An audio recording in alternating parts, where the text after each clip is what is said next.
जो कार्रवाई सबीना खेड़ा में उदयपुर विकास प्राधिकरण के द्वारा की गई थी, उसके अंदर जो ज़मीन थी, उस ज़मीन पे 2023 से बाद में जो कब्जे हुए पिछले 2 वर्षों में, उन कब्जों के विरुद्ध ही कार्रवाई की गई है।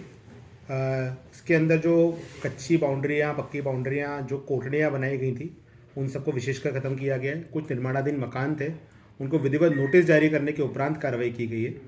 और किसी भी व्यक्ति को जो रहवास वहाँ कर रहा था, उनको नहीं उस दिन हटाया गया है। तो ये जो बात है वो बिल्कुल गलत है कि रहवास वाले व्यक्तियों को वहाँ से हटाया गया है।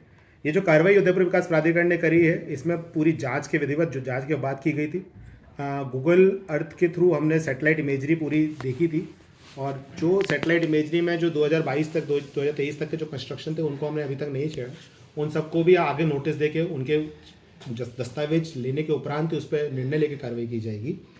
इसके अतिरिक्त ये भी बात है कि जो ये सारे जो एग्रीमेंट्स थे, जो सरकारी ज़मीन पे एग्रीमेंट किए गए थे, उन एग्रीमेंट्स में कई बात देखने लायक है।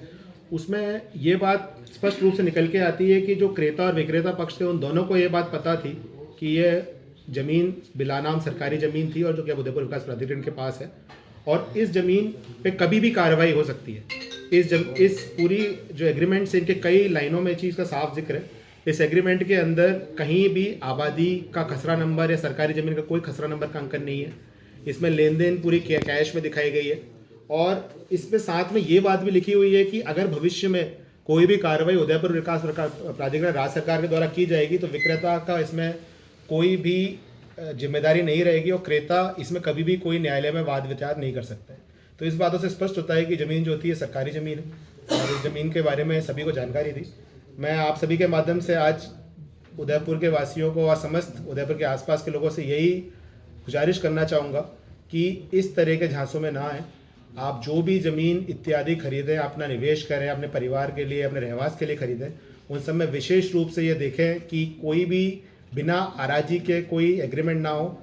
एग्रीमेंट के आधार पर ज़मीनें ना खरीदें, रजिस्ट्री कराएं ज़मीनों की। रजिस्ट्री से बहुत इंपॉर्टेंट चीज़ आती है निकल के। और साथ में हमेशा जब भी लें तो उसकी पूरी जांच करें। सरकारी ज़मीनों पर अगर इस तरीके से कब्जे करके लोग बनाते हैं तो गैर संवैधानिक है, ये बिल्कुल इलीगल है और उस पर भविष्य में भी कार्रवाई होने की पूर्ण संभावनाएं रहती है। अतः इस तरह की चीज़ों से बचें।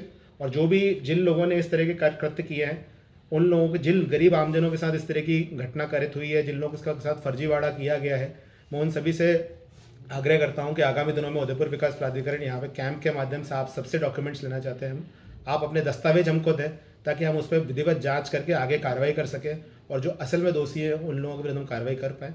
मैं यही कहना चाहूँगा कि आप हमेशा जो भी लोग खरीद रहे हैं सामान, उसका विशेष ध्यान रखें और इस तरह की चीज़ों में ना पड़ें। लोग अभी तक प्राप्त हुए अलग अलग सोर्सेज से, अब उन सब के जाँच करके हम पुलिस विभाग को इसमें कार्रवाई के लिए लिख रहे हैं। और जो भी आगामी जिन लोगों के साथ गलत हुआ है, उन लोगों के जो भी दस्तावेज हमारे पास आएंगे, हम उन सभी दस्तावेजों में क्रेता विक्रेताओं के नाम के साथ आगे भेजेंगे ताकि जो लोग असल में हैं उन लोगों को हम पकड़ सकें। टारगेटेड कार्रवाई की गई है ऐसे लोगों पर? नहीं, ऐसा कुछ नहीं है। देखिए, टारगेटेड कुछ नहीं है। देखिए, उस दिन जो कार्रवाई की गई थी वो रहवास को लेकर थी। जिन जगहों पर रहवास नहीं है, सबसे पहले उनको किया गया है। ऐसी कोई टारगेटेड कार्रवाई नहीं है। और जिन लोगों के मकान अभी बचे हुए हैं, उन सब में भी जब तक उनके दस्तावेज चेक नहीं करके, जो रहवास है उसमें, उनमें एक बार दस्तावेज चेक करने का आगे कार्रवाई। 4-5 परिवार ऐसे हैं जो वहाँ रह रहे थे। अगर वही बात है, जो अगर ऐसे कोई परिवार है तो वो डेफिनेटली मुझसे मिल सकते हैं। अगर उनके साथ ऐसा कुछ हुआ है तो हम उनके लिए जो भी है यथासंभव उन्हें सब कुछ उनकी मदद करें। पानी की टंकी और बिजली कनेक्शन तक लोगों को मिल गया है। देखिए, वो मैंने आपको उस चीज़ में बताया था, आपने जो चर्चा हुई थी पानी की टंकी और जो बिजली कनेक्शन वाले इश्यूज़ हैं। पानी की टंकी जो है वो जल जीवन मिशन के अंतर्गत वहाँ बनी हुई है, वो पूरे गाँव के लिए है।